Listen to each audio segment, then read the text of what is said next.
السلام علیکم ورحمۃ اللہ وبرکاتہ۔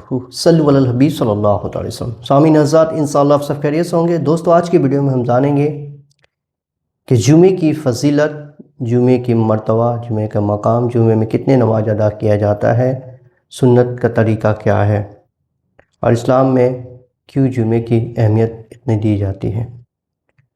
اس ساری ویڈیو میں آپ حضرات سماعت فرمائیں گے۔ نماز کا طریقہ، کتنی رکعت نماز ادا کرنی ہے، بہت سے لوگوں کا سوال ہے، تو میں اس مکمل ویڈیو میں پیش کرنے کی کوشش کروں گا۔ درود شریف کی فضیلت کی تمام ساری باتیں اس ویڈیو میں آپ حضرات سماعت فرمائیں گے۔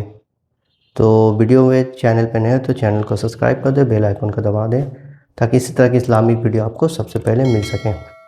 میں آپ کا ناشد محمد حسن رضوی، میرے اسلامک چینل پہ اسی طرح کی دین باتیں، نعتیں، منقبت، قرآن کی باتیں ملتی رہتی ہیں۔ تو آئیے ویڈیو کو شروع کرتے ہیں۔ بسم اللہ الرحمن الرحیم۔ جمعے کے دن تمام دنوں کا سردار بتایا جاتا ہے۔ اللہ کے حبیب، ہمارے پیارے آقا جناب محمد مصطفیٰ صلی اللہ تعالیٰ علیہ وسلم فرماتے ہیں کہ جمعے کے دن مسلمانوں کی عید کی طرح ہے۔ جس طرح آپ عید میں تیاری کرتے ہیں، بقرعید میں تیاری کرتے ہیں، اسی طرح ہر ہفتے میں جمعے کے دن اسی طرح تیاری کیا کریں۔ اپنے کاروبار کو کچھ دیر کے لیے بند کر دیں، جب اذان ہو اس سے پہلے آپ مسجد چلا جائیں۔ اس سے پہلے کچھ سنت عمل ہے، جیسے اپنے ناخن کو ہر ہفتے کاٹا کریں، پیر ہاتھ کے۔ اس کے بعد غسل فرمائیں، صاف ستھرا لباس پہنیں، آنکھوں میں سرما لگائیں، خوشبو شریف لگائیں، اور جتنا ہو سکے کثرت سے نبی پہ درود و سلام پیش کریں۔ درود و سلام کی بہت بڑی فضیلت ہے۔ جمعے کے دن خاص طور پہ، اگر ایسے تو کنٹینیو ہمیشہ پڑھتے رہیں، لیکن جمعے کے دن آپ پڑھتے ہیں تو اللہ کے حبیب فرماتے ہیں آپ کا درود مجھ پہ پیش کیا جاتا ہے فرشتوں سے، اور کل کثرت سے درود پڑھنے والا کو میں کل شفاعت حاصل کروں گا۔ اللہ اکبر۔ تو اگر نبی سے سچی محبت کرتے ہیں تو کوشش کرے درود شریف جو بھی آپ کو چھوٹا بڑا یاد ہو کثرت سے پڑھتے رہے۔ صلی اللہ علی محمد صلی اللہ علیہ وسلم، یا درود ابراہیم جو تمام درودوں کا سردار ہے، درود ابراہیم جو ہم لوگ نماز میں پڑھتے ہیں۔ یہ تھوڑا بڑا ہے، اگر یاد کر لے تو بہتر ہے۔ تو درود شریف کی یہ فضیلت ہے۔ درود شریف اگر پڑھتے ہیں تو آپ کے 10 گناہ مٹا دیے جاتے ہیں، 10 درجے بلند کر دیے جاتے ہیں، اور جو درود شریف کی محبت کرتا ہے تو گویا کل قیامت کے دن نبی کریم صلی اللہ علیہ وسلم کی شفاعت نصیب ہوگا۔ اللہ اکبر۔ یہ ہے جمعے کی درود شریف کی فضیلت، اور جمعے میں کچھ سنت عمل ہے جو بتا دیا ہوں۔ اور جمعے کے دن جب اذان ہو جائے تو فوراً آپ مسجد چلے جائیں۔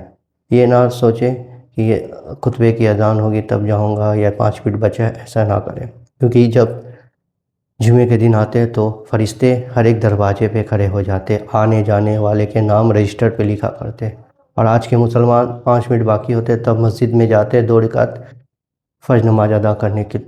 تو ایسا نہ کریں، ایسے سوچتے ہیں تو ایسے آپ کے نام اعمال میں نیکیاں نہیں لکھی جاتی۔ فرشتے جب امام خطبے پہ کھڑے ہوتے ہیں تو فرشتے رجسٹر کو بند کر دیا جاتے ہیں، اور خود خطبے کو غور و فکر سے سنا کرتے رہے۔ تو مسلمان جب فرشتے یہ کام کر رہے ہیں تو آپ کیوں پیچھے ہٹیے گا؟ تو گویا اس بات کا خیال رکھیں، 5 منٹ نہ، اس سے پہلے آدھا گھنٹہ پون گھنٹہ پہلے آپ مسجد میں چلے جائیں، پہلے سب میں نماز ادا کریں۔ اس کی فضیلت، اس کی برکت، اس کا ثواب بھی بہت زیادہ ہے، اسے خیال رکھیں۔ امام کے پیچھے نماز ادا کرے، پہلے سب میں ادا کرے، اور پہلے جائے۔ جس نے پہلے مسجد میں گیا گویا اس نے ایک قربانی کا صدقہ خیرات کیا، اور دوسرے بار گیا تو ایک گائے کا، اس کے بعد ایک بکرے کا، اس کے بعد تو کوشش کرے جمعے کی تیاری خوبصورت سے اللہ کے حبیب کے فرمان لیتے ہوئے، درود شریف پڑھتے ہوئے پہلے سب میں نماز ادا کریں۔ یہ ہے جمعے کی فضیلت۔ قیامت بھی جمعے کے دن آنے والی ہے، اس بات کا خیال رکھیں۔ اللہ اس کے حبیب پہ بتائے ہوئے طریقے پہ چلیں، کیونکہ آج مسلمان بہت ہی پیچھے نظر ہوتے آ رہے ہیں۔ علم کے نہ ہونے کے بنیاد پہ طرح طرح کے موبائلوں پہ وقت گزار رہے ہیں، واٹس ایپ پہ، فیس بک پہ، انسٹاگرام پہ۔ دین کی باتیں سیکھنے کا وقت نہیں ہے انہیں۔ اللہ، قرآن پڑھنے کا وقت نہیں، قرآن نہیں کھل رہا۔ پچھلے سال بھر سے قرآن بند ہے، لیکن جب موبائل چارج ختم ہو جا رہا ہے تو اس کے لیے کتنے طرف جاتے ہیں، لیکن آج قرآن بند ہے تو اسے چھویا بھی نہیں جا رہا، پڑھنے تو دور کی بات ہے۔ اللہ اکبر۔ مسلمان جاگو اپنے، کیونکہ آخرت کا فکر کرے۔ یہ زندگی 50 سالہ 60 سالہ زندگی ہے، تا قیامت آخرت کی زندگی ہمارے لیے وہاں ہے۔ وہاں کے لیے ہمیں سوچنا ہے کیونکہ اللہ کا حبیب فرماتے ہیں مومنوں کے لیے قید خانہ ہے اور کافروں کے لیے جنت. دنیا مومنوں کے لیے قید خانہ ہے اور کافروں کے لیے جنت. تو جنت ہمارے لیے یہیں پہ تیاری کرنا ہے، عمل اچھا کرنا ہے، اخلاق محبت، لوگوں سے اچھا برتاؤ کرنا ہے، اپنے ماں باپ سے اچھا ادبی سے پیش آنا ہے. اور ماں باپ کے لیے ہمیشہ نماز میں دعا کرے، اگر ہے تب بھی، نہیں ہے تب بھی. ٹھیک ہے، یہ بات کا بھی خیال رکھیں. جب بھی آپ نماز پڑھنے جائیں 5 وقتہ گھر میں مسجد میں، تو اپنے ماں باپ کے لیے دعا کریں.